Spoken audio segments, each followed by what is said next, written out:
નમસ્કાર દર્શક મિત્રો, બોટાદ દસ્તક ન્યૂઝમાં આપનું હાર્દિક સ્વાગત છે અને હું છું એલડી મકવાણા। આપ જોઈ રહ્યા છો બોટાદ દસ્તક ન્યૂઝ અને હવે પછીના સમાચાર વિગતવાર।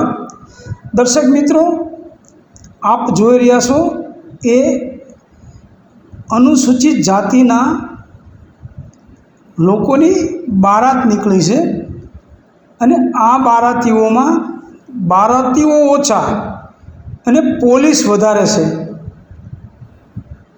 એનું કારણ શું? તો દર્શક મિત્રો, એનું કારણ છે કે આ બારાતીઓ કરતાં પોલીસ એટલા માટે વધારે છે કે દુલ્હાને ઘોડી ઉપર ચડવા માટે અલ્ટિમેટમ આપ્યું હતું કે તું ઘોડી ઉપર ચડીશ તો તને મારશું। આના માટે 75 પોલીસનો બંદોબસ્ત આપવામાં આવ્યો છે। તો દર્શક મિત્રો, આ દેશમાં આ જાતિવાદનો જે આતંકવાદ છે એનાથી મોટો તો કોઈ આતંકવાદ જ નથી।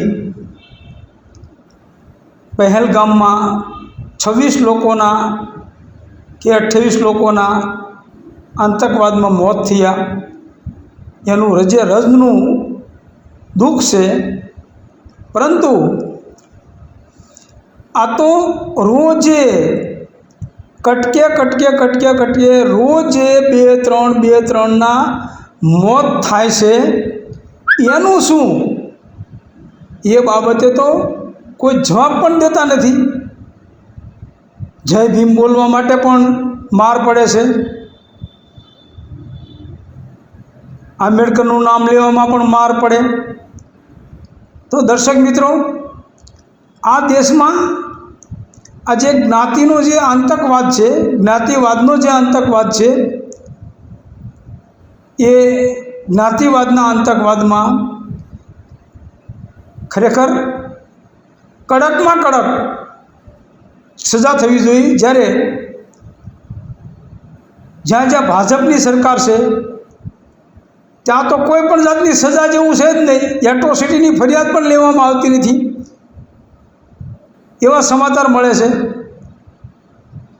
તો આ બાબતે બોટાદ દસ્તક ન્યૂઝ દુઃખ વ્યક્ત કરે છે અને આ દુલ્હા જે છે એની